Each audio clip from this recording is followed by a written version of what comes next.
தேவன் கொடுத்த மாதிரியின் பிரகாரமாகவும் தேவன் கொடுத்த அளவின் பிரகாரமாகத்தான் மோசே ஆசரிப்பு கூடாரத்தை செய்தான். அதே போல நீங்கள் நோவாவின் பேழையை எடுத்துக்கொள்வீர்கள் என்றால், நோவாவை தேவன் ஒரு பேழையை கட்டும்படியாக சொன்னார். அந்த பேழை ஆண்டவர் காட்டின மாதிரியின் பிரகாரமாகவும் ஆண்டவர் கொடுத்த அளவின் பிரகாரமாகவே கட்டப்பட்டது. மனிதன் ஆவி, ஆத்துமா, சரீரம் என்று சொல்லுகிற 3 தன்மைகளினாலே ஆனவன் தான் மனிதன்.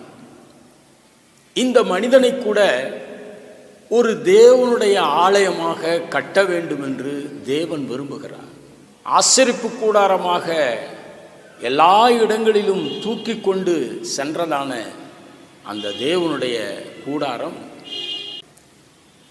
சாலமோனாலே கிமு 977 தேவனுடைய ஆலயம் மோரியா என்று சொல்லுகிற மலையிலே அங்கே கட்டப்பட்டது. மகிமையான ஒரு தேவனுடைய ஆலயமாக விளங்கியது சாலமோனின் ஆலயம். ஏபுகாத்தா நேச்சாருடைய காலங்களிலே அந்த தேவனுடைய ஆலயமானது கிமு 586 இடிக்கப்பட்டு தரைமட்டமாக்கப்பட்டு அந்த கல்லுகளையெல்லாம் ஒன்றின் மேல் ஒன்று இராதபடிக்கு அங்கிருந்த தங்கம், வெள்ளி, அவன் அந்த தேவ ஆலயத்துக்கு செய்த அத்தனையும் நேபுகாத் நேச்சார் பாபிலோனுக்கு கொள்ளையடித்து சென்று விட்டான். அவர்களுக்கு நிறைய நாள் தொழுகை இல்லை, ஆலயம் இல்லாதவர்களாக காணப்பட்டார்கள். இப்பொழுது அவர்கள் 70 வருடங்கள் பாபிலோனுக்கு அடிமையாக சென்று விட்டார்கள். அதற்கு பின்பாக எஸ்ரா நெகேமியாவுடைய தலைமையிலே எருசலேமிலே ஆளுநராக இருந்ததான செருபாபேல் மூலமாக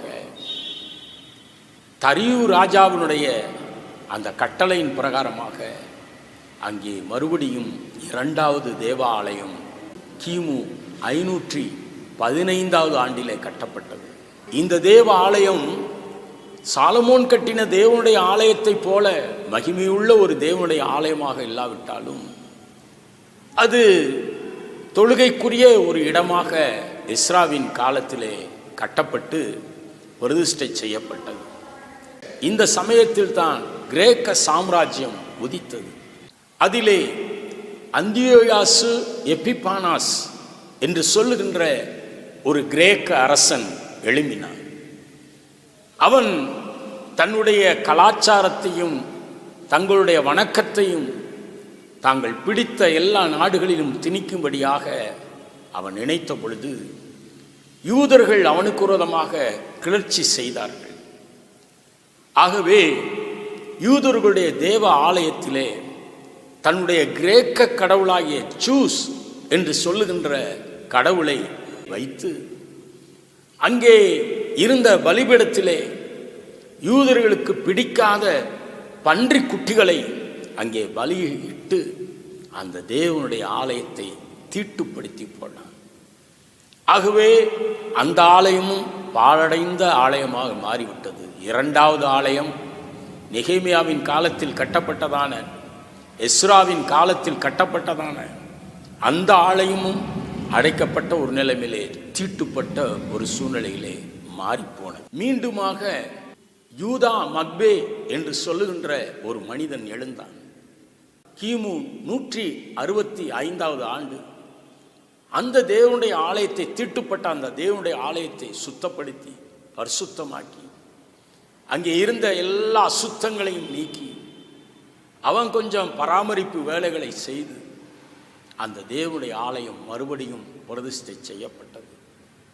இந்த காலகட்டங்களில் தான் இயேசு கிறிஸ்து பிறப்பதற்கு முன்பாக கிமு 20வது ஆண்டிலே ஏரோது மன்னன் யூதர்களுடைய வரவேற்பை பெறுவதற்காக, யூதருடைய மதிப்பை பெறுவதற்காக, யூதரை பிரியப்படுத்துவதற்காக இந்த தேவனுடைய ஆலயத்தை விரிவுபடுத்தி கட்டினான்.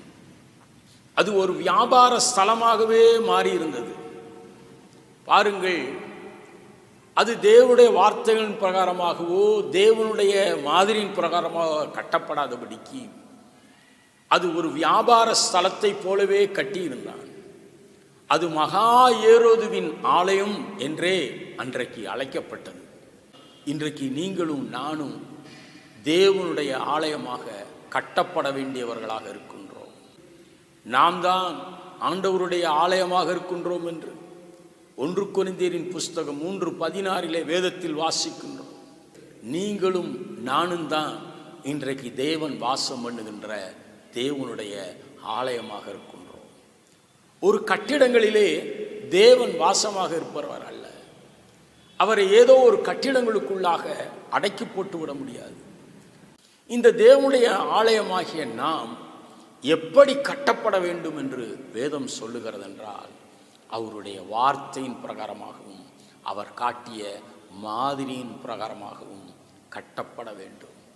இல்லாவிட்டால் ஒரு கல்லின் மேல் ஒரு கல் இராதபடிக்கு அவைகள் எல்லாம் இடிக்கப்பட்டு போய்விடும் என்று ஆண்டவர் சொன்னார். இதே போலவே நம்முடைய வாழ்க்கையானது கிறிஸ்துவின் வசனத்தின் மூலமாய் கட்டப்பட வேண்டும். அவர் காட்டிய மாதிரியின் பிரகாரமாக கட்டப்பட வேண்டும். நாம் அவரை சந்திக்கும் பொழுது அவரை போல நாம் மாறும்படியாக அழைக்கப்பட்டிருக்கின்றோம். அவருக்கு ஒப்பாக நாம் மாற்றப்படுகிற ஒரு அனுபவத்தை தான் தேவனுடைய ஆலயம் காட்டுகின்றது. நாம் கிறிஸ்துவை போல மாறுவதற்கு அர்ப்பணிக்கும் பொழுது நம்மிலே தேவன் வாசம் பண்ணுகிறவராக இருக்கின்றார். அவரை போல நாம் மாறுவோம், அவருக்கு ஒப்பாக மாறுவோம். ஆண்டவர் தாமே நம்மை ஆசீர்வதிப்பாராக.